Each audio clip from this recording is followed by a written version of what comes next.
ఓయ్ ఇది జీలకర్ర బెల్లం. ఇవి రెండు వేరు చేయలేనంతగా కలిసిపోతాయి.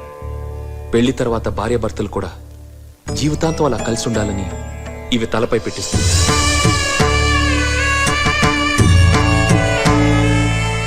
ఇది మంగళసూత్రం. మంగళం అంటే పవిత్రత, సూత్రం అంటే తాడు. ఇది మెడలో పడగానే పెళ్లి అగ్ని కంటే పవిత్రం అవుతుంది. పుట్టింటికెళ్తే అత్తారింటిని, అత్తారింటికెళ్తే పుట్టింటిని మర్చిపోకూడదనే 2 బొట్లున్న తాళిని మెడలో కట్టిస్తారు. తలంబ్రాలంటే తలపై నుండి రాలిపడేవి. ఆ ఇంట్లో సిరి సంపదలు కూడా అలా వచ్చి పడాలనే తలంబ్రాలు పోయిస్తారు.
నెలరాజుని ఇలా రాణిని కలిపింది కదా సిరివెన్నెలా.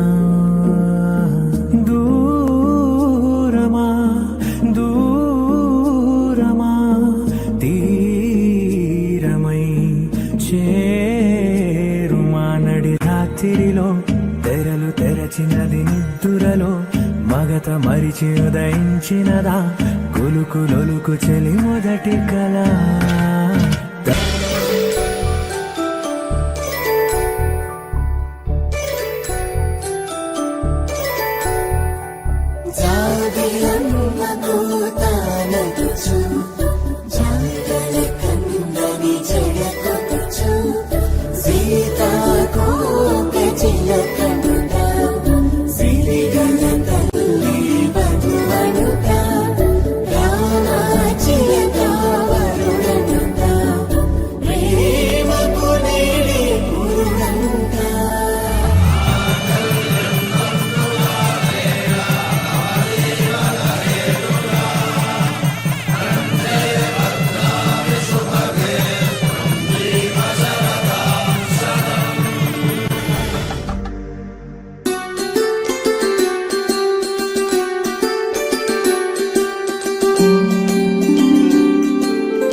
మాటకు మాటలు అల్లరులు తీయని గుట్టుల కానుకలు వెన్నంటి ఉంటాయి వెయ్యేళ్ళకి. రారండో వేడుక చూద్దాం ఈ సీతమ్మని రామయ్య కలిసేద్దాం ఆడేద్దాం